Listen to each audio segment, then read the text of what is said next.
मेरी हवेली में ये मेरी हवेली के भाग आज खुल जाएंगे, राम आएंगे। हमारी हवेली के भाग आज खुल जाएंगे, राम आएंगे। राम आएंगे आएंगे राम आएंगे, राम आएंगे आएंगे राम आएंगे। मेरी हवेली के भाग आज खुल जाएंगे, राम आएंगे। मेरी हवेली के भाग आज खुल जाएंगे, राम आएंगे। हे राम आएंगे तो अंगना सजाऊंगी, राम आएंगे तो अंगना सजाऊंगी, राम आएंगे तो अंगना सजाऊंगी।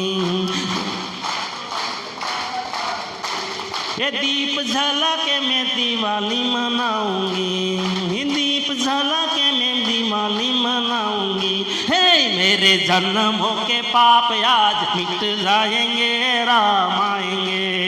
मेरे जन्मों के पाप सारे मिट जाएंगे, राम आएंगे। हे राम आएंगे आएंगे राम आएंगे। मेरी हवेली के भाग आज खुल जाएंगे, राम आएंगे। धन्यवाद। सफलता सुख और शांति, सफलता सुख और शांति બધાના માટે મહેનત કરે છે, મળતી નથી. સિદ્ધાંતોમાં ગડબડ છે. શું છે? સિદ્ધાંત ખબર નથી, સ્માર્ટ વર્ક ખબર નથી.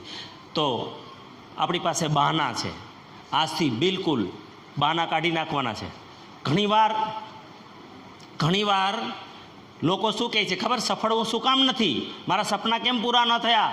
તો પહેલું જ કારણ આપે એ કે આપણે છે ને ભાઈ ઠેકાણે જૈનમાં નહીં ને. બાકી ધીરુભાઈને જૈનમાં આવતો કાંઈ રામાયણ નહોતું. હે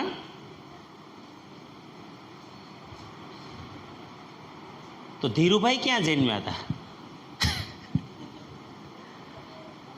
હે અમીરને ત્યાં જૈનમાં હતા? નહીં. એને બાપાને ધોતી બદલવાના પૈસા નહોતા.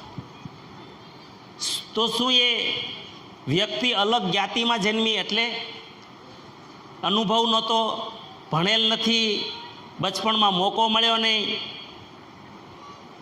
આ પંખા આટલા બધા હાલે છે ને, મને થોડો અવાજ આમાં પેલો એ થાય છે. હા, એકાદો કોઈ રાખો ને, બે સાઈડ ના રાખો, આને બંધ કરી દો. એકવાર તાલી પાડી દો.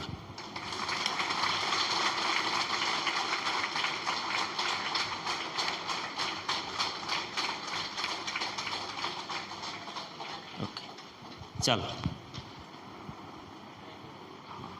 એક એક એક બે તો બંધ થઈ ગયો, ઓલો બંધ થઈ ગયો.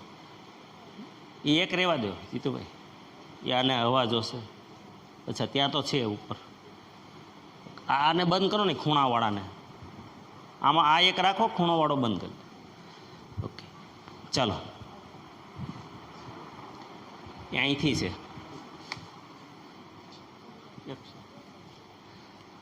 ચાલો ઓકે. હા, કોઈ એમ કે હું ગરીબીમાં જન્મ્યો એટલે આ વ્યક્તિ, કોઈ એમ કે મારી પાસે સમય જ નહોતો વધારાનો, પરિવારમાં બીમારી હતી ને આમ હતું. હવે આ લોકો બહુ આવા બાના બનાવે જગતમાં. હલો, હોય ને બાનું?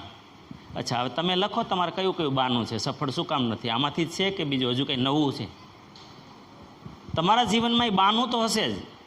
આ મનમાં આમ કંઈક એકાદું ક્યાંક ખટકતું તો હશે જ કે આપણે શું કામે પાછળ છીએ. હલો, હા યા ના? હા, બોબરભાઈ, શું કારણ છે? શું કારણ? શું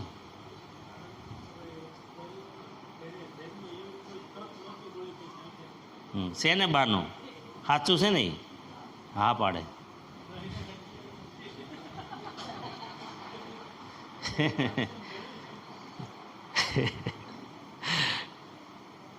બધાય પાસે બાના છે. તમે એક મામૂલી ફીમાં આજ કયા પ્રકારની ટ્રેનિંગ લયા છો ને તમને ખબર નથી.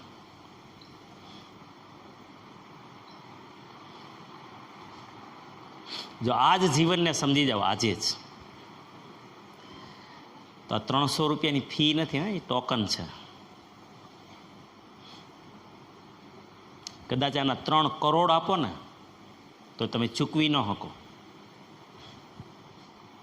આ પ્રોગ્રામની ફી કોઈની તાકાત નથી કોઈ ચૂકવી લે, અને કોઈ કિંમત આની કરી લે, એ તમારા એ કામની વસ્તુ જ નથી.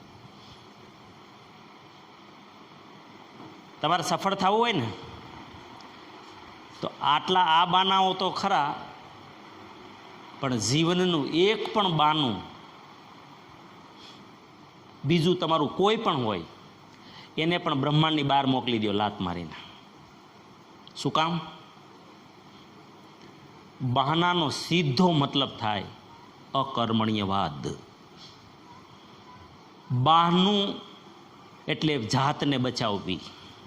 રાઘવભાઈ, ગમે તે પ્રકારનું બહાનું એટલે જાતને બચાવવી. અને જે માણસને આ આદત પડી ગઈ ને જાતને બચાવવાની, એને 10 જન્મો મળશે ને તોય સફળતા નહીં મળે.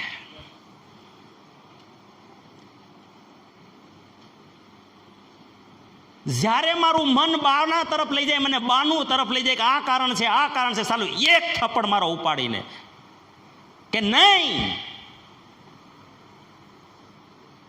મારે એને લાયક કામ કરવું તું, કર્મ કરવું તું, આ મેં નથી કર્યું. જેને લાયક જવાબદારી લેવી જોઈએ મેં નથી લીધી, મેં ચાલાકી કરી છે મારી જાત સાથે, એટલે આજ હું દુઃખી છું સાહેબ. અને બહાના તમને ચાલાકી કરાવે છે. ચાલાકી તમારી જાતને તમે